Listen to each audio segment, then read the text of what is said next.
Infotainment ini kan memang banyak yang dicoba ya untuk sebagai pengalihan isu ya. Ada geledahan, terus perkaranya juga cukup membingungkan juga ya. Katanya ada batu bara, terus ada black box, terus ada beberapa perkara lah itu ya. Makanya yang digeledah itu perkara yang mana, yang jadi sprindik itu yang mana. Nah, ketika ditemukan ada sejumlah uang ya kalau kita ngeledah Bank Indonesia juga banyak uangnya. Kita ngeledah money changer pasti ada uangnya.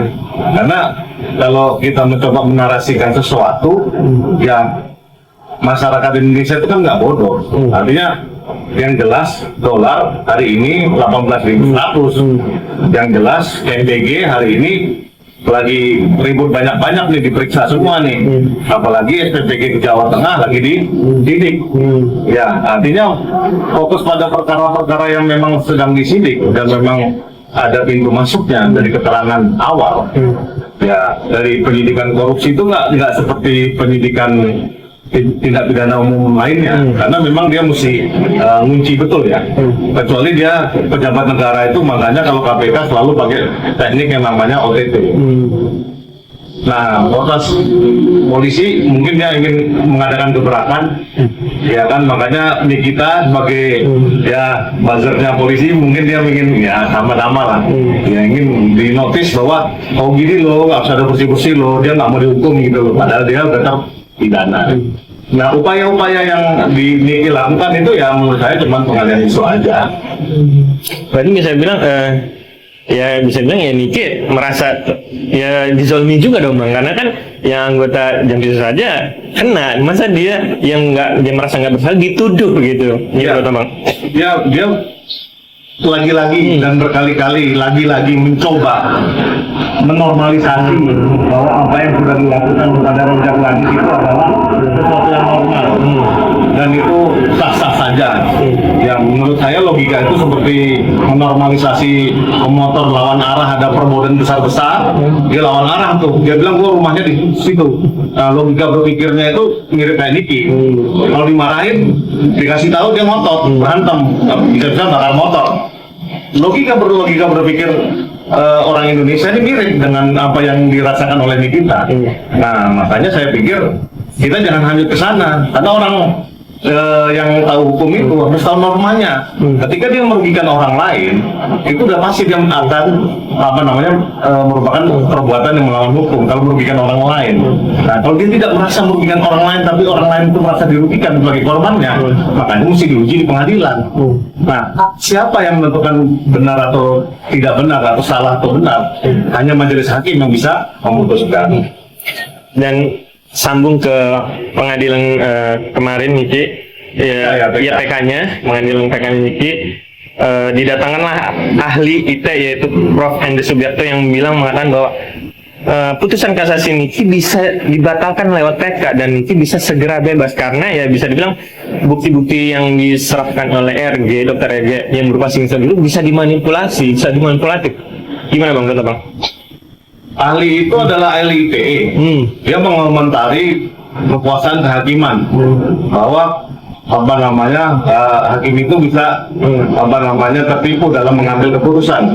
Dia bukan majelis hakim. Ya, majelis hakim punya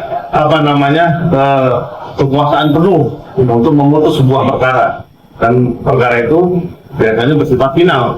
Nah, ketika ada ahli-ahli yang sedemikian ini sudah diperiksa di tingkat pertama, tingkat kedua juga sudah diperiksa, dan tingkat kasasi juga udah putus. Nah, peninjauan kembali itu biasanya kalau ada novum. Nah, ketika dia nggak ada novum, tapi dia mencoba mereview kembali ya perkara-perkara yang sudah ada, ya saya pikir agak ya kurang pas aja ya, dalam arti begini. Pernyataan dia nggak salah. Memang betul PK itu bisa membatalkan. Tapi apa yang bisa membatalkan itu ada salah satunya lagi. Nah, ini makanya jangan terkecoh dengan narasi sepihak. Mesti lihat the whole thing, the whole problem. Jadi jangan masyarakat cepat memutuskan tanpa ilmu yang tepat. Tapi ingat, lawan arah, ya pemotor ada perbodohan itu salah, nggak bisa dinormalisasi atau dimaafkan atau ditoleransi sama sekali. Terus dengan logika, oh ya nanti bisa dimaafin. Logika bodoh itu nggak bisa diterima sama sekali. No, nonsense itu. Nah, tapi kan kata dia salah satu poin krusialnya itu yang diungkap Henry itu soal video live TikTok yang dipermasalahkan, yang menyebut bahwa kritik terhadap sebuah produk dalam konteks entertainment atau klarifikasi service tidak bisa dikatakan sebagai ancaman masa depan untuk memeras. Yang dimasalahkan itu adalah ketika dia menganggap ada produk yang awas nanti produk ini bermasalah. Harusnya mereka yang merasa dirugikan dengan program itu gugatannya perdata, bukan malah dipidana.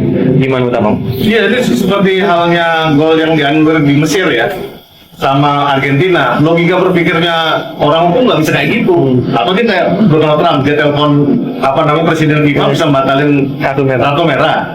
Logika sesat itu jangan dibiarkan beredar di masyarakat. Artinya kalau ketika hakim sudah memutus dengan mempertimbangkan segala macam itu, hal yang dia sebutkan sudah pernah dipertimbangkan sebelumnya. Menurut saya, menurut pendapat hukum saya, hal tersebut sudah final, sudah selesai. Nah makanya ketika dia mencoba lagi, ya itu takutnya ada peradilan sesat. Nah mudah-mudahan hakim MK tidak sesat berpikir, juga tidak sesat dalam memutus. Karena sesuatu hal yang sudah terjadi ini kan criminal justice system. Sudah pernah diputus di tingkat pertama, kedua, dan ketiga. Clear itu. Nah, ketika di tingkat PK nggak ada novumnya, nggak ada sesuatu kebaruan novelty, ya tahu-tahu dia bisa memutus dengan yang sudah pernah dipertimbangkan sebelumnya. Saya rasa itu sesat berpikir. Nah, tapi Prof. Henry sendiri yang membuat UU ITE tersebut, yang dia bilang banyak kasus di Indonesia yang salah kaprah dalam menggunakan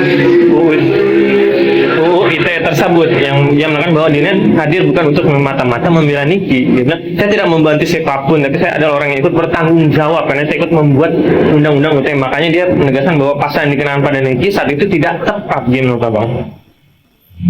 Boleh-boleh saja dia berpendapat, boleh-boleh saja dia merasa bertanggung jawab. Apalagi dia harusnya kalau dia merasa bertanggung jawab, kenapa nggak ditiadakan aja undang-undang ITE itu, dicabut aja kan?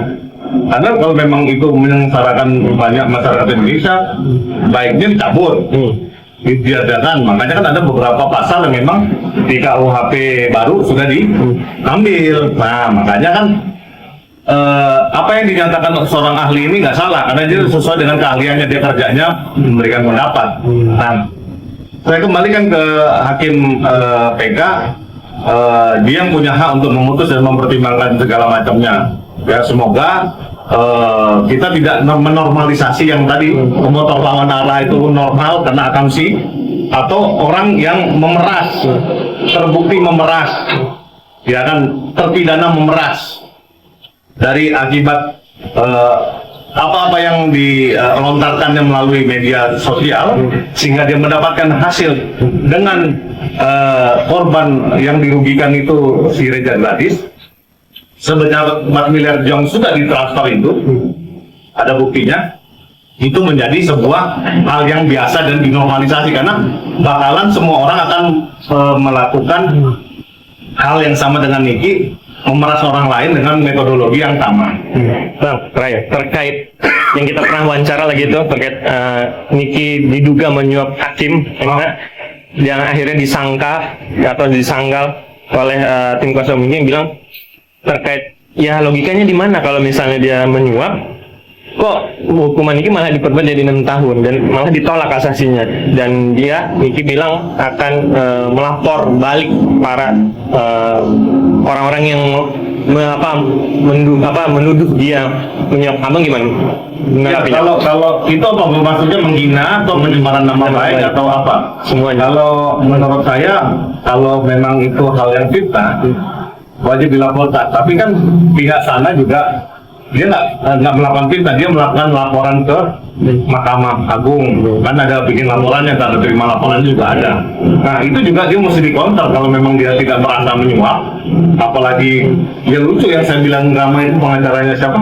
Reza Gladys, dia bilang kenapa dia mesti berpolemik gitu. Kalau lapor aja, gak usah dikasih gimmick atau dikasih drama-drama bahwa hal tersebut dia gagal menyuap.